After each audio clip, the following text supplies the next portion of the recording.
అరాచక పాలన కొనసాగుతుందని పథకాల పేరుతో వేల కోట్ల ప్రజాధనాన్ని కొల్లగొడుతున్నారంటూ భారత చైతన్య యువజన పార్టీ అధ్యక్షుడు రామచంద్ర యాదవ్ విమర్శలు చేశారు. ప్రొద్దుటూరులో జరిగిన బహుజనుల ధర్మ పోరాట సభల కార్యక్రమంలో ఆయన ముఖ్య అతిథిగా పాల్గొన్నారు.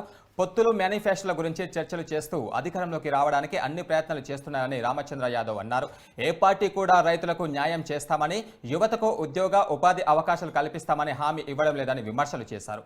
రాష్ట్రంలో ఎప్పుడు ఎన్నికలు జరిగినా బహుజనులు మాయ మాటలు చెప్పి మోసం చేస్తున్నారని రామచంద్ర యాదవ్ అన్నారు.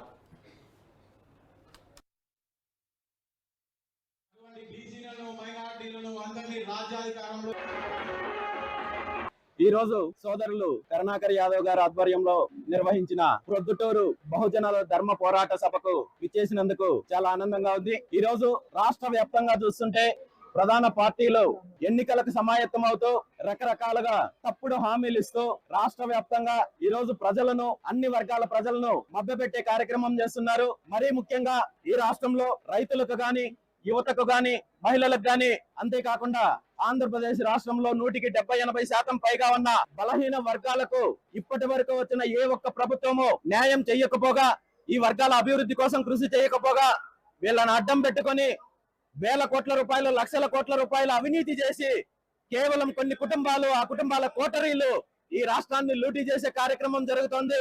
ఈ రాష్ట్రంలో ఏ పార్టీ అధికారంలోకి వచ్చినా బలహీన వర్గాల ప్రజలు కావచ్చు, అదే విధంగా బీసీలు, ఎస్సీ, ఎస్టీ, మైనారిటీ వర్గాలు కావచ్చు, అన్ని రకాలుగా అన్యాయం జరుగుతోంది.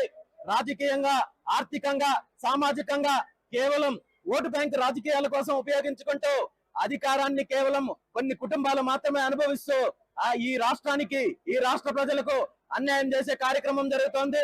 ఈ రాష్ట్రంలో రైతులకు మంచి జరగాలంటే, యువతకు మంచి జరగాలంటే, బడుగు బలహీన వర్గాలకు మంచి జరగాలంటే, రాజకీయ ఆర్థిక స్వాతంత్రం రావాలంటే ఖచ్చితంగా ఈ రాష్ట్రంలో రాజకీయ ప్రత్యామ్నాయం కావాలని రాష్ట్రంలో ఉన్న అన్ని వర్గాల ప్రజలు కోరుకుంటున్నారు.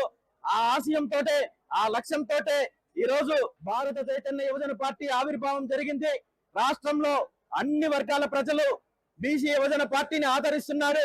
వచ్చే ఎన్నికల్లో ఖచ్చితంగా ఈ పార్టీలకు బుద్ధి చెప్పడానికి, ఒక సరికొత్త నాయకత్వాన్ని ఆదరించడానికి రాష్ట్ర ప్రజలు సిద్ధంగా ఉన్నారు.